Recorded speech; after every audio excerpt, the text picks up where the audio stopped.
नमस्कार दोस्तों, आप सभी का मेरे YouTube चैनल पर स्वागत है। आज हम लोग बात करने वाले हैं राहुल गांधी को उस चुनौती में जिसमें वो कहते हैं वो प्रधानमंत्री नरेंद्र मोदी से 1-to-1 डिबेट करने के लिए तैयार है।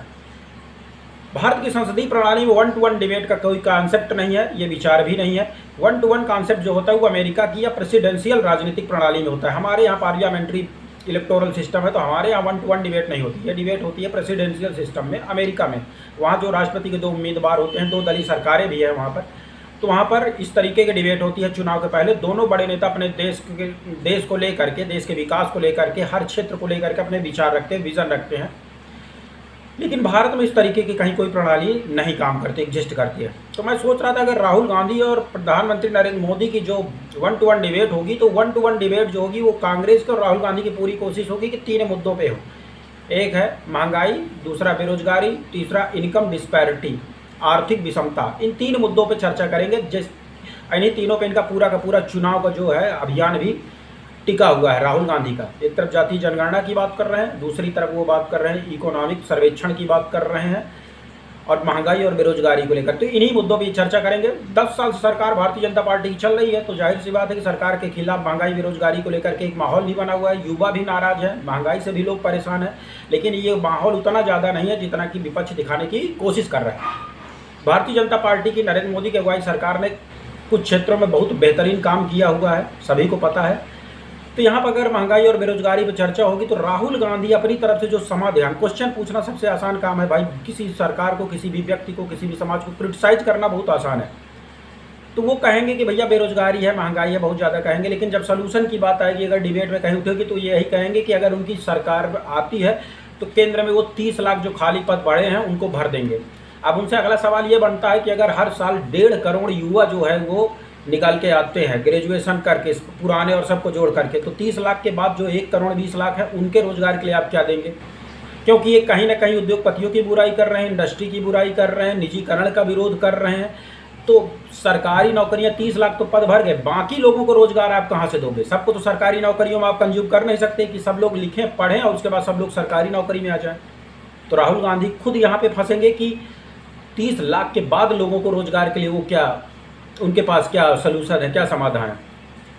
अब यहाँ पर बाकी लोगों को बल्क स्तर पे आपको अगर रोजगार देना है तो उसका समाधान यही होगा कि जो काम आज तक आज़ादी के बाद नहीं हुआ, जिसको पहले कर लेना चाहिए था, कि मैन्युफैक्चरिंग को बढ़ावा देना था बड़े स्तर पर, जिसमें सबसे ज़्यादा रोजगार पैदा होते हैं द्वितीय क्षेत्र में, उस पर कभी किसी सरकार ने ध्यान नहीं दिया। पूरी तरीके से समाजवादी आर्थिक विचारधारा को अपनाया गया।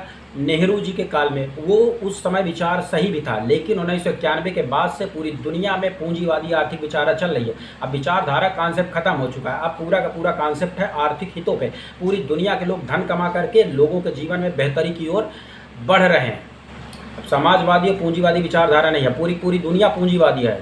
समाजवादियों के जो सबसे प्रेरणादायक देश हैं, जिनसे वो पैसा लेते हैं, फंडिंग लेते हैं, चीन और रूस सबसे बड़े कैपिटलिस्ट हैं। खासतौर से चीन, तो अपने यहाँ, उसके यहाँ जाइए, दुनिया कोई देश की कंपनी जाती है, वो 1 दिन में कंपनी लगाने की पूरी अनुमति दे देता है, पूरी सुख सुविधा देता है, सबसे बड़ा कैपिटलिस्ट देश है।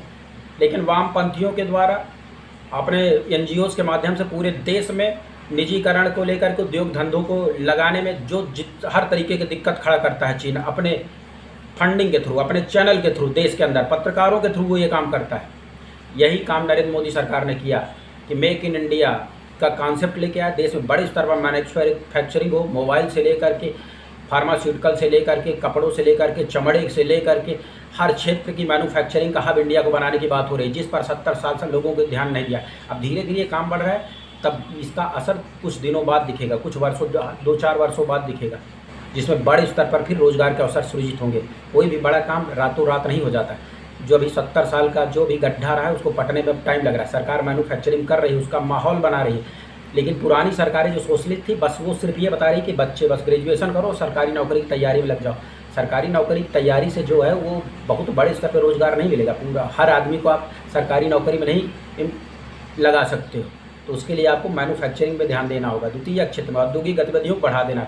भारत खुशनसीब है कि उसके पास बड़े बड़े औद्योगिक घराने हैं जो पैसे लगा सकते हैं।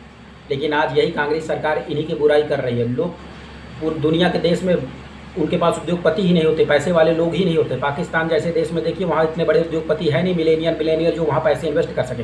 सरकार के पास इतना पैसा नहीं होता कि रोजगार के लिए पैसे लगा सके, इन्वेस्ट कर सके। लेकिन आजकल विपक्षी दल कांग्रेस रात दिन यही 22 उद्योगपतियों को गाली दे रहे हैं, जबकि इन्हीं 22 उद्योगपतियों के पैसे से ही हजारों लाखों करोड़ों लोगों को रोजगार के अवसर उपलब्ध होते हैं। इन्हीं की कंपनियां लगती हैं, सरकारें पीठ पीछे इनके हाथ भी जोड़ती हैं। लेकिन जनता को दिखाने के लिए 22 उद्योगपति बनाम गरीब का खेल कांग्रेस रच रही है। तो रोजगार के अवसर को बढ़ाने के लिए उद्योगपतियों को सम्मान देना पड़ेगा। तो ये कहीं ना कहीं डिबेट में ये खुद फंसेंगे। महंगाई के मुद्दे पे चीन में, ब्रिटेन में 20% सुपर महंगाई चली है। कोरोना ने पूरी दुनिया की अर्थव्यवस्था को तोड़ कर रख दिया, पूरी सप्लाई चेन पूरी दुनिया की बाधित हो गई है। ब्रिटेन में ऋषि सुनक इसीलिए प्रधानमंत्री बन गए क्योंकि तीन प्रधानमंत्री महंगाई झेलने की स्थिति में ही नहीं थे। कोई डायरेक्ट ऋषि सुनक नहीं चुने गए कि भारतीय मूल के थे, डायरेक्ट चुन लिए गए। महंगाई बड़ा मुद्दा है, पूरी दुनिया में कोरोना काल में महंगाई बढ़ी है, मोदी सरकार में भी महंगाई बढ़ी है और महंगाई अब बढ़ेगी ही, क्योंकि अब संसाधनों को लेकर बढ़ती आबादी के मारामारी होगी तो महंगाई का स्तर कहीं न कहीं बढ़ेगा।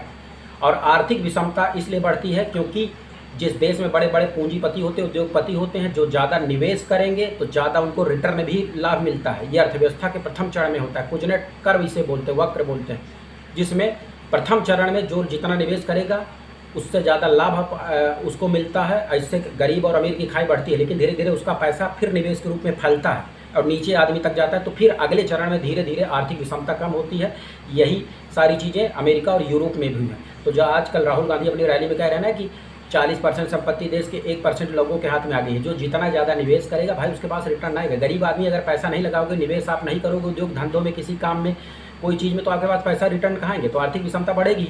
राष्ट्रीयकरण और सामाजिक अर्थव्यवस्था वाले देशों में किसी के पास पैसा है ही नहीं तो भाई आर्थिक विषमता कहाँ होगी? सब भूखे नंगे हैं, सब बराबर हैं, तो सबका सब आर्थिक विषमता है ही नहीं। लेकिन पूंजीवादी अर्थव्यवस्था में जहाँ जो पैसा लगाएगा वो धनी होता है। तो इसलिए आज वही स्थिति है कि देश में बड़े बड़े औद्योगिक घराने हैं जो पैसे लगाने में सक्षम है, जिसकी वजह से आर्थिक विषमता जो है लगातार वो बढ़ी है, लेकिन अगले चरण में ये कम होगी। तो इन्हीं तीन मुद्दों पे हमारी इनकी अगर डिबेट होगी 1 to 1 तो परिणाम यही होगा, जहां मोदी जी जाहिर सी बात है इन तथ्यों के सामने उनके साथ जवाब देंगे। खैर ये हाइपोथेटिकल डिबेट है, लेकिन मुझे लगा कि इस पर मुझे एक वीडियो बनाना चाहिए। कमेंट के माध्यम से आप भी अपनी राय रख सकते हैं। चैनल को सब्सक्राइब कर दें। इस वीडियो में फिलहाल इतना ही। बहुत बहुत धन्यवाद।